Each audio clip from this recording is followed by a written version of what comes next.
हम हकीकत में बच्चों के प्रति इतने मोह आ सकते हैं कि कहीं बच्चा बाबा जी न बन जाए। एक कलकत्ते के बनिया थे, वृंदावन आए, बहुत बड़ा काम उनका कारोबार था। तो वृंदावन आकर के कहा, बोले पंडित जी, बोले हाँ, बोले अब देखो फैक्ट्री वैक्ट्री सब बच्चों को सौंप दी है। अब मेरे मन में आया है, ये 7 दिन में कथाएं भागवत तो पूरी होती नहीं है, 9 दिन में कहाँ रामायण कोई कहे, तो हम ऐसा चाहते हैं अब विस्तार से कथा करिए और एकदम एकदम खुल करके कथा सुनाइए, हम संकल्प लेकर कथा सुनना चाहते हैं। तो कहा बाबू 1-1 वर्ष भी करें तो आप समझो, एक पुराण को 1 वर्ष भी अगर बाँचे तो 18 पुराण 18 साल लगेंगे। तो आप क्या विचार करते हैं? बोले महाराज अब जीवन ही इसके लिए, आप संकल्प लिए दिलवाइए, मैं 18 साल, अब मुझे कहीं जाना नहीं है। वृंदावन धाम को वास भलो, जहां पास भये यमुना पटरानी। संकल्प ले लिया, सब बच्चे अरबों का व्यापार छोड़कर आया।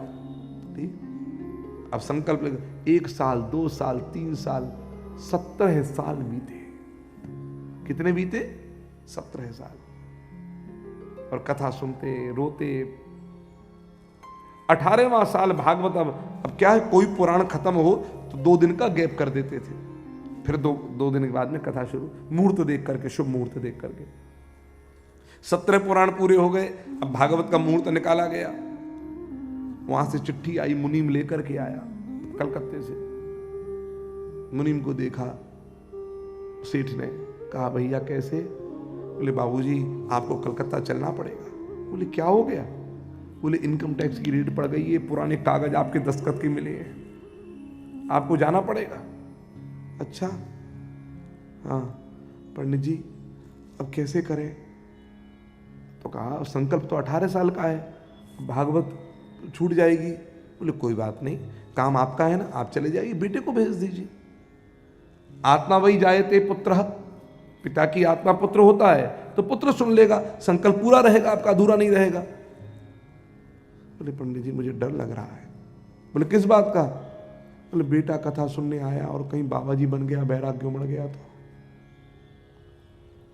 पंडित जी बोले सेठ जी 17 साल 17 पुराण सुनकर के तुम्हारे हृदय में वैराग्य ना जागो तो 1 साल सुनकर के भागवत बेटा में वैराग्य जाग जाएगा? वैराग्य ऐसे ही कोई जागे? अरे भैया विधाता की, परमात्मा की बहुत बड़ी कृपा हो वह किसी के ऊपर, तब हृदय से संसार के प्रति अनुराग खत्म होता है, वैराग्य जागता है। नहीं तो ऐसी आसक्ति फंसी हुई है, संसार से छूट नहीं पाए।